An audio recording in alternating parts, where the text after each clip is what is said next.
Technical Sergeant Robert, R-O-B-E-R-T, Olson, O-L-S-O-N. Currently we're in the range of Libava South. There's two ranges here. We are here serving ample strike. We're doing one of the training lanes for the close air support and working with Joint Terminal Attack Controllers, JTACs from 21 countries for the next 2 weeks. So the JTAC is the ground controller on the ground. The JTAC is the air support for the ground maneuver element. So what we'll do is we'll maneuver with the Army ground schema maneuver, and we'll bring, like I said, synergistic effects onto the battlefield to help the ground movement and the ground party find, fix, and destroy any enemy, and shape the battlefield for the ground commander in any op or any mission that needs to be taken care of.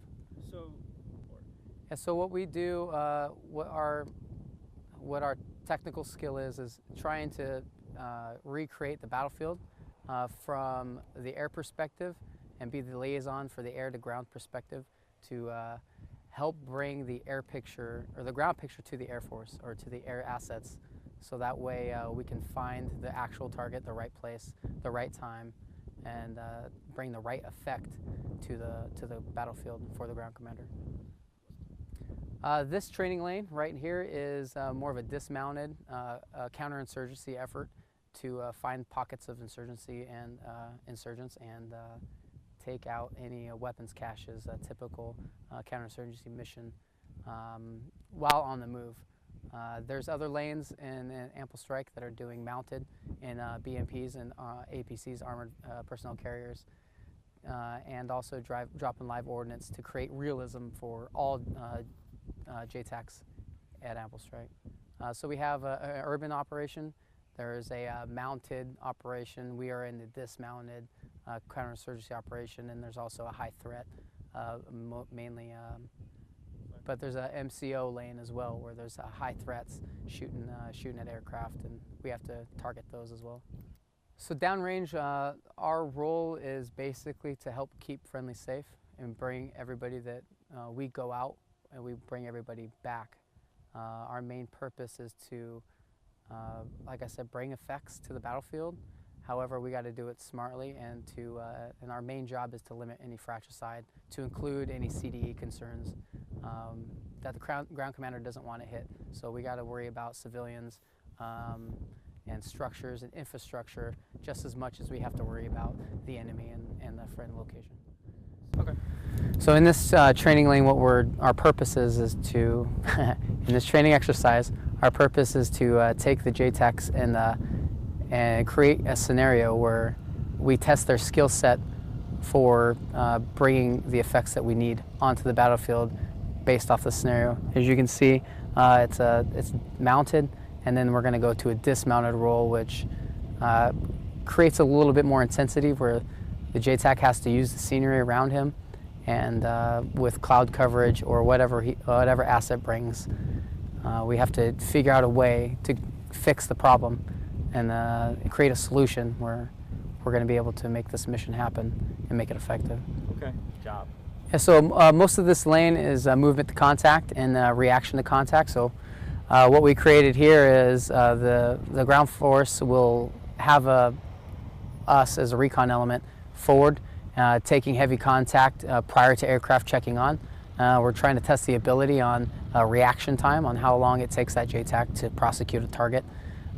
And we're trying to evaluate and train for lessons learned and learn from their tactics, techniques, and procedures to try to figure out a better way and a better solution, and come up with a little bit more realistic training, so that way at the end of the day, at the end of this exercise, that one JTAC that leaves this will be just the same as all the other JTACs that leave. So what we're trying to do is we're trying to set a high bar and see if those individuals meet it, and then if they don't, we'll reset and try again until they get the training needed to be successful.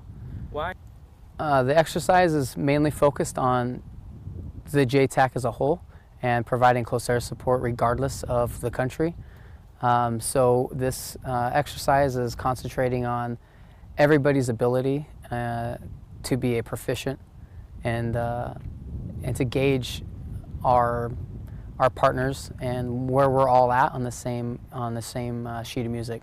So we have Italians going through right now, and we're testing their ability on how they're going to react, and we'll take the good and the bad, and at the end we'll just do a big debrief with all of the JTACs in the room and describe what worked well, what didn't work well, future fixes, and also shows the limitations and the capabilities of what each individual company or country has to bring.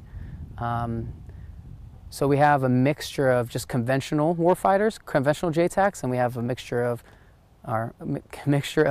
conventional JTACs and special operations JTACs from most of the countries. So we get to see a different mindset than what you would typically see just out at some training range in the States. So the situation arises when you're downrange. You don't know what JTAC you're really going to get because the situation always ends up being different than what you planned for. So what we're trying to gauge here is trying to gauge everybody's training level. And at the very beginning, the biggest barrier was obviously language. But once everybody kind of took, how some people use one words and it really means another, but it's all about translation.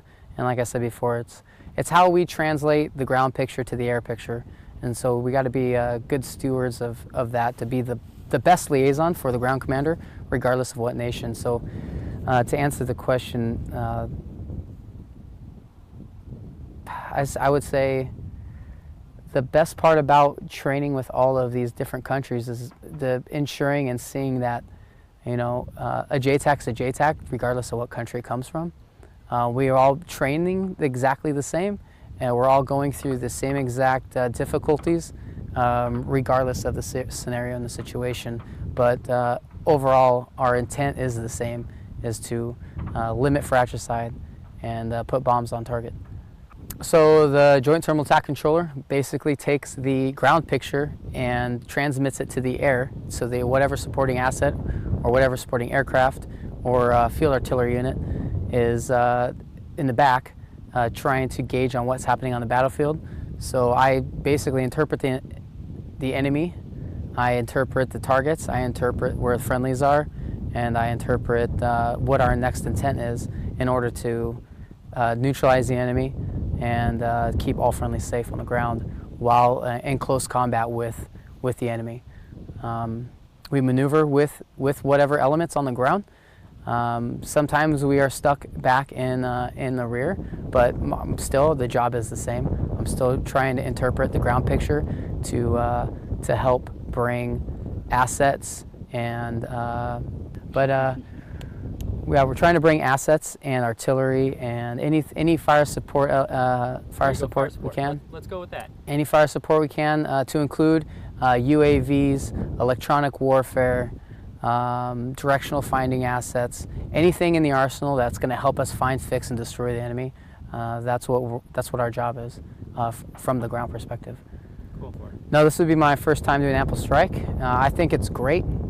We get to work with the individual countries on a one-on-one basis for the most part, but to have this many come to one location and work together, I mean, we do 4 iterations of the same scenario. It does get a little monotonous. However, seeing how everybody gets the problem and how they solve the problem, it's always different. The way that Czech does it is going to be totally different than the way the Italians do it, and the way the Italians do it is totally different than how the Brits did it.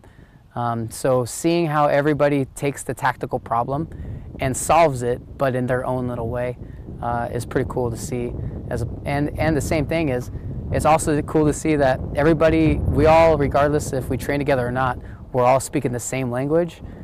In the end, we're all speaking the same language, even though it is broken English. The intent still gets done, and the mission still drives on, and we're still being successful during this mission.